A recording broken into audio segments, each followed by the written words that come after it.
এই আন্দোলনের প্রত্যেকটি দাবি আদায় না হওয়া পর্যন্ত শেখ হাসিনা সহ তাদের দোসরের বিচার কার্যকর না হওয়া পর্যন্ত আমাদের এই আন্দোলন চলছে, চলমান থাকবে এবং দাবি আদায় করা হবে। অহংকার জননেতা জনাব ডক্টর শফিকুল ইসলাম মাসুদ, জনাব ডক্টর শফিকুল ইসলাম মাসুদ। আল্লাহর শুকরিয়া আদায় করি যে আল্লাহ সুবহানাহু ওয়া তাআলা মেহেরবানি করে আমাদের ছাত্র জনতার জীবন হাত পা হারানোর মাধ্যমে 1947 সালের স্বাধীনতার পর, 71-এর আরেকটি স্বাধীনতার পর 2024 সালের 5ই আগস্ট আমাদেরকে মেহেরবানি করে নতুন আরেকটা স্বাধীনতা দান করেছেন। সেই আল্লাহ সুবহানাহু ওয়া তাআলার দরবারে প্রাণ উজাড় করে শুকরিয়া আদায় করি, আলহামদুলিল্লাহ। সম্মানিত ভাই এবং বন্ধুগণ, প্রধান অতিথি নুরুল ইসলাম বুলবুল ভাই মূলত কথা বলবেন। আমি আপনাদের উদ্দেশ্যে শুধু দুটি কথা বলে শেষ করতে চাই।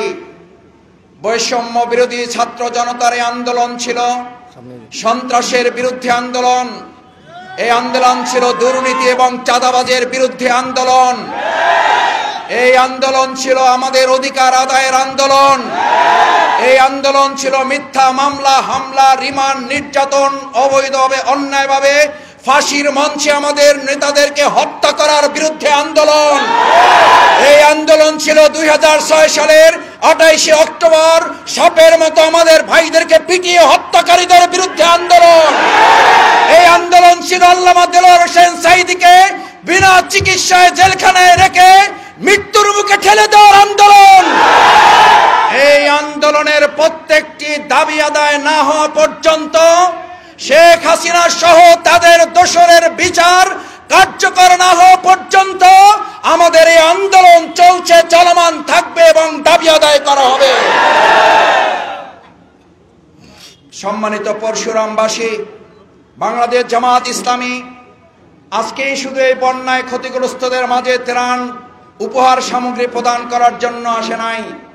এটি বাংলাদেশ জামাত ইসলামীর ধারাবাহিক কার্যক্রমের অংশ।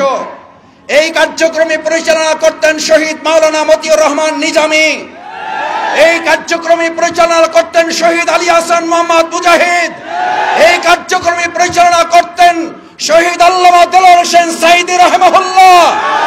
আমাদের এই ভালো কাজগুলোকে আপনারা মেনে নিতে না পেরে আদর্শিকভাবে পরাজিত হয়ে তাদেরকে হত্যা করেছেন। আপনাদেরকে জনগণ এবং আইনের হাতে তুলে দিয়ে বিচার কার্যকর করা হবে। আসুন, বাংলাদেশ জামাত ইসলামী আজকের বৈষম্য বিরোধী ছাত্র আন্দোলনের প্রধান স্লোগান ছিল রাষ্ট্র মেরামতের কাজ চলছে। আমরা অন্তর্বর্তীকালীন এই সরকারের সমস্ত ন্যায়সঙ্গত কার্যক্রম এবং তাদের যৌক্তিক মেরামতের কাজকে সমর্থন করে বাংলাদেশকে আগামী দিনে একটা অর্থবহ অংশগ্রহণমূলক নির্বাচনের দিকে নিয়ে যাওয়ার পাশাপাশি সমস্ত প্রতিষ্ঠানগুলো যেই শেখ হাসিনা খুনি সরকার শেষ করে দিয়েছিল, বিশেষ করে বাংলাদেশকে একটা তলাবিহীন ঝুড়িতে পরিণত করেছে। তারা বাংলাদেশকে বাদ দিয়ে কানাডায় বেগমপাড়া তৈরি করেছে। আমরা শুধু এটা বলবো না যে বাংলাদেশেই তাদের শাস্তি কার্যকর হবে, পৃথিবীর যে প্রান্তে থাকুন সেখান থেকে ধরে নিয়ে এসে শাস্তি কার্যকর করা হবে। আমরা এটাও শুনতে পাচ্ছি আপনি পৃথিবীর কোন একটা রাষ্ট্রে বসে বাংলাদেশের বিরুদ্ধে এখনো ষড়যন্ত্র করেন এবং আপনার রেখে যাওয়া দোসররা আপনার সেই নির্দেশ অনুযায়ী কেউ কেউ ঘাপটি মেরে থেকে কাজ করার চিন্তা করছে। আমরা আজ পরশুরামবাসীকে দায়িত্বহীন কণ্ঠে বলে যেতে চাই, আপনি 15.5 বছর রাষ্ট্রের সবকিছুকে কাজে লাগিয়ে আমাদের জীবন এবং রক্তের আদর্শের কাছে পরাজিত হয়েছেন। ঘাপটি মেরে ষড়যন্ত্র করে আর আপনি সফল হতে পারবেন না। আজ যদি আপনাদের কাছে জানতে চাই, আমাদের এই অসংখ্য হাজার সহস্রাধিক শহীদ, হাতহারা, পঙ্গু, চোখহারা, পাহারা ভাইদের রক্তের বদলা নেওয়ার জন্য আগামী দিনের সমস্ত ষড়যন্ত্রের বিরুদ্ধে সোচ্চার ভূমিকা রাখতে আবার যদি জীবন বাজি রাখতে হয়, পরশুরামবাজি কি রাজি আছে? আসুন আমাদের ভাইদের রক্ত বদলা নিতে, জীবন হাত পা হারাবার এই প্রতিশোধ গ্রহণ করা নয়, ইতিবাচক ভাবে আমরা রাষ্ট্র গঠনের মধ্য দিয়েই এর প্রতিশোধ নেব ইনশাআল্লাহ। সেই প্রত্যাশা ব্যক্ত করে আবার সবাইকে ধন্যবাদ জানিয়ে আমার কথা শেষ করছি। আল্লাহ হাফেজ। বাংলাদেশ জিন্দাবাদ, বাংলাদেশ জামাত ইসলামী জিন্দাবাদ, ফেনী পরশুরাম উপজেলা জিন্দাবাদ। আসসালামু আলাইকুম ওয়া রাহমাতুল্লাহ। সংগ্রামী ভাই বন্ধুগণ, বাংলাদেশ জামাত ইসলামী তার প্রতিষ্ঠা লগ্ন থেকে 4 দফা কর্মসূচির ভিত্তিতে কার্যক্রম পরিচালনা করে থাকে। আমাদের সমাজ সেবা এবং সমাজ সংস্কারমূলক কার্যক্রম 3য় দফা কর্মসূচি, এবং সেই কর্মসূচি অনুযায়ী সারা বছর জুড়েই জামাত ইসলামী বহুবিধ সামাজিক কার্যক্রম পরিচালনা করে থাকে, সমাজ কল্যাণমূলক কার্যক্রম পরিচালনা করে থাকে। আপনারা নিশ্চয় দেখেছেন, সিলেট সহ 13টি জেলায় যখন বন্যা কবলিত হয়েছিল, প্রায় শতাব্দীর সবচাইতে বড় বন্যা, ভয়াবহ বন্যা, সেই বন্যাও আমিরে জামাত ডাক্তার শফিকুর রহমান সহ জামাত ইসলামীর পক্ষ থেকে বিভিন্ন জেলায় ব্যাপক ভিত্তিক ত্রাণ কার্যক্রম পরিচালনা করা হয়েছিল।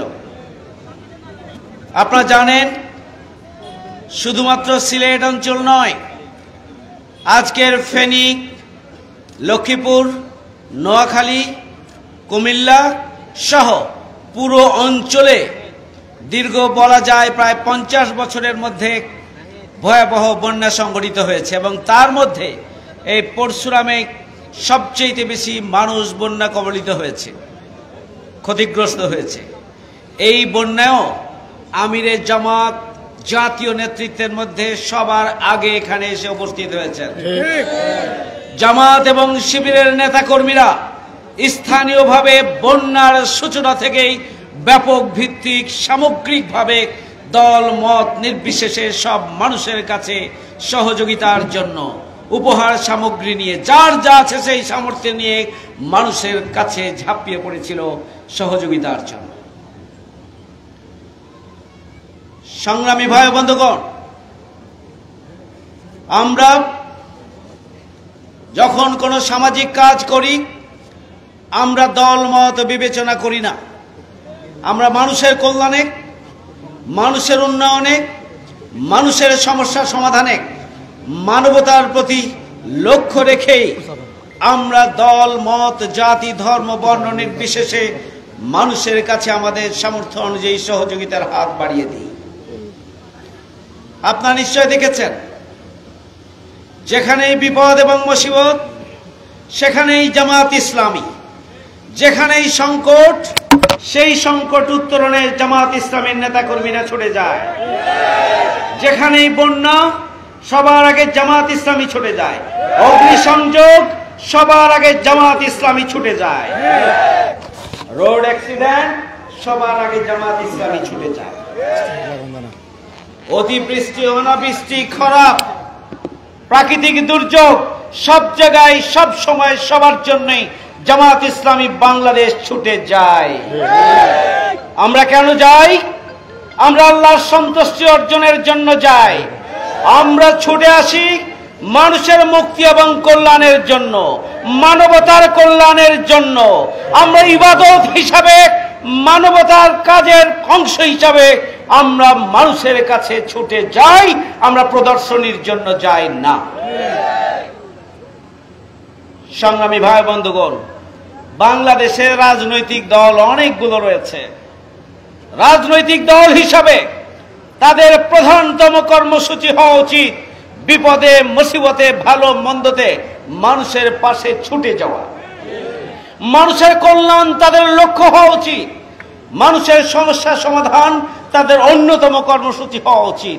কিন্তু দুর্ভাগ্য, মানুষের জন্য রাজনীতি আজকে খুঁজে পাওয়া যায় না, মানুষের কল্যাণের জন্য রাজনীতি খুঁজে পাওয়া যায় না। আমরা রাজনীতি করি কিসের জন্য? আমি বিষয়ে ব্যাখ্যা করতে চাই না। রাজনীতি হওয়া উচিত মানুষের জন্য, মানুষের মুক্তির জন্য, মানুষের কল্যাণের জন্য, মানবতার জন্য, সার্বিকভাবে দেশের জন্যই আমাদের রাজনীতি হওয়া উচিত। কিন্তু রাজনৈতিক দলগুলো দেশের জন্য, মানবতার জন্য, মানুষের জন্য রাজনীতি করেন যদি, তাহলে তো বিপদে মুসিবতে মানুষের কাছে ছুটে আসা দরকার ছিল। আর আওয়ামী লীগ অপশক্তি, তারা জনগণের ভোটে নির্বাচিত হয় নাই, চতুর্থবারের মতো পিছন দরজা দিয়ে তারা প্রতারণা করে ক্ষমতায় এসেছে। এদেশের জনগণকে, রাষ্ট্র শক্তিকে কাজে লাগিয়ে এদেশের 18 কোটি মানুষকে জিম্মি করে তারা ক্ষমতায় এসেছে বিধায় এদেশের জনগণের ভালো মন্দ, কল্যাণ অকল্যাণ বিবেচনায় তাদের কোনো করণীয় তারা অনুভব করে না। তাদের কোনো দায়িত্ব আছে বলে তারা বিশ্বাস করে না, তারা মনে করে না, কারণ জনগণের ভোটের তাদের প্রয়োজন নেই। তারা পিছন দরজা দিয়ে ক্ষমতায় যাবে, রাষ্ট্র শক্তিকে প্রয়োগ করে ক্ষমতায় যাবে। 41 সাল পর্যন্ত ক্ষমতায় থাকতে চেয়েছে। সংগ্রামী ভাই বন্ধুগণ, এই জন্য আওয়ামী লীগ এই 15-16 বছরে জনগণের কল্যাণের জন্য কোনো ভূমিকা পালন করেনি। তারা লুটপাট, দুর্নীতি, ব্যাংক ডাকাতির মাধ্যমে তারা বাংলাদেশকে ফোকলা করে দিয়ে তারা বিদেশে বেগম পাড়া গড়ে তুলেছে। আজকে অনিয়ম, অনাচার, অবিচার, অব্যবস্থাপনা বাংলাদেশের নিত্যদিনের বিষয়ে পরিণত হয়েছে।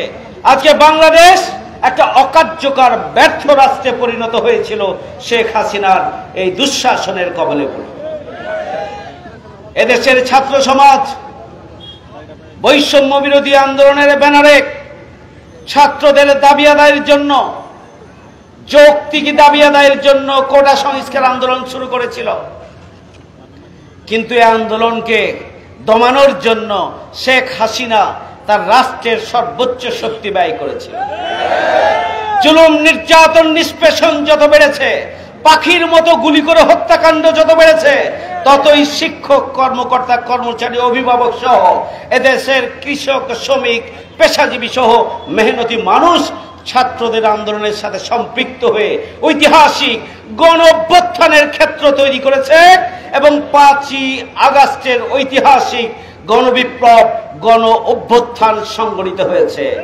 আওয়ামী লীগ, শেখ হাসিনা পিছন দরজা দিয়ে বঙ্গভবন থেকে দাদার দেশে পালিয়ে যেতে লক্ষণ সেনের মতো ব্যর্থ হয়েছে। সংগ্রামী ভাইয়ের আমার, হাসিনা এবং তার দোসরদের, যারা এই হাসিনাকে ফ্যাসিস্ট বানানোর জন্য ভূমিকা পালন করেছে, তারা বর্তমানে বাংলাদেশে রাষ্ট্র পরিচালনার বিভিন্ন সেক্টরে রয়েছে। তারা এই গ্রামে গঞ্জেই হয়তো এলাকা বদল করে ছড়িয়ে ছিটিয়ে আছে। আমরা আইন তুলে নিতে চাই না, আমরা প্রতিশোধের রাজনীতি করতে চাই না, কিন্তু আমরা এই সমস্ত খুনি, হত্যাকারী, গণহত্যাকারী এবং তাদের দোসরদের বিচার চাই আন্তর্জাতিক আদালতে। সেই জন্য জামাত দাবি জানিয়েছে, বাংলাদেশের সরকারের কাছে আমরা দাবি জানিয়েছিলাম, অবিলম্বে তাদের বিচার করতে হবে। কোন গণহত্যাকারী, তাদের দোসররা যাতে পালিয়ে যেতে না পারে, সেই জন্য রাষ্ট্রকে উদ্যোগ নিতে হবে আমরা আহ্বান জানিয়েছিলাম।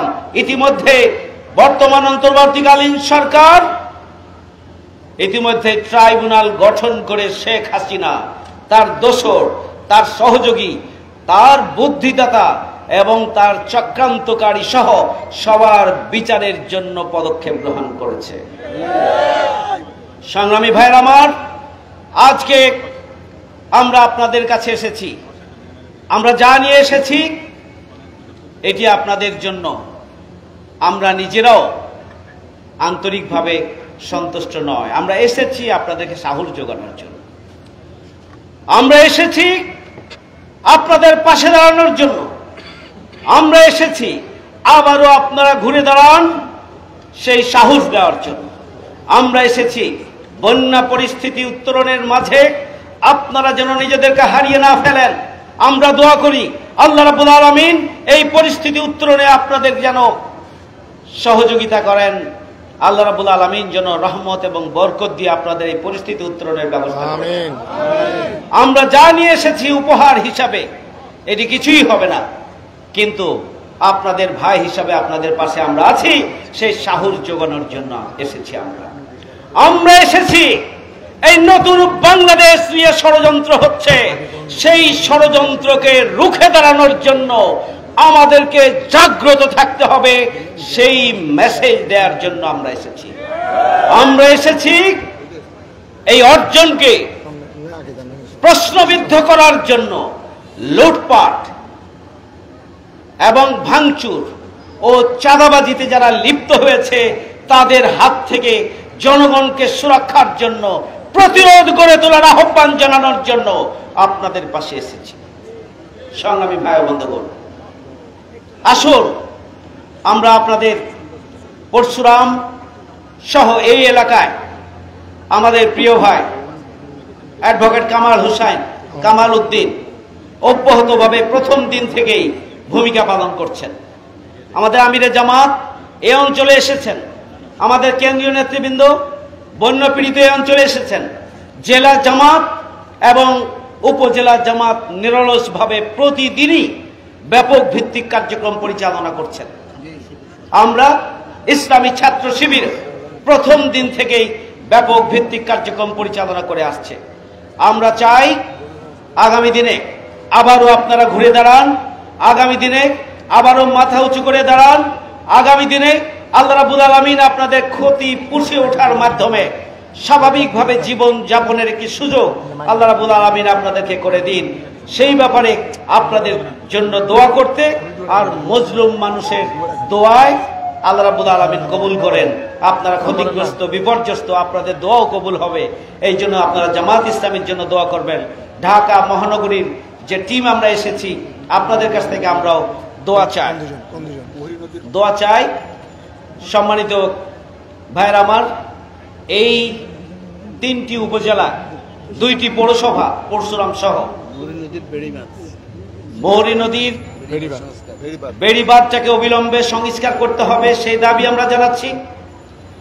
এবং এই 3টি উপজেলায় প্রায় 27 জন, 3টি উপজেলা এবং 2টি পৌরসভা এখানে রয়েছে, 27 জন বন্যায় নিহত হয়েছে, ইন্তেকাল করেছেন। আমরা দোয়া করি আল্লাহ রাব্বুল আলামিন যেন তাদেরকে শহীদ মৃত্যু হিসেবে কবুল করেন। এই পরিবারগুলোকে আল্লাহ রাব্বুল আলামিন যেন ধৈর্য ধারণের তৌফিক দান করেন। প্রত্যেকটি পরিবারের পাশে জামাত ইসলামী পাশে থেকে সহযোগিতার হাত বাড়িয়ে দিয়ে এবং তাদেরকে সাহস যোগানোর হাত বাড়িয়ে দিয়ে তাদেরকে আবারও স্বাভাবিক জীবনে ফিরে আসার জন্য ইনশাআল্লাহ ভূমিকা পালন করবেন, সেই প্রত্যাশা আমরা ব্যক্ত করছি। আমরা মজলুম, নিপীড়িত, নির্যাতিত মানুষের পাশে আমরা সব সময় আছি। এখানে বন্যায় যারা ক্ষতিগ্রস্ত হয়েছে, বিশেষ করে বন্যায় যারা নিহত হয়েছেন, ওই সমস্ত পরিবারের পাশেও জামাত দাঁড়াবে ইনশাআল্লাহ। আল্লাহ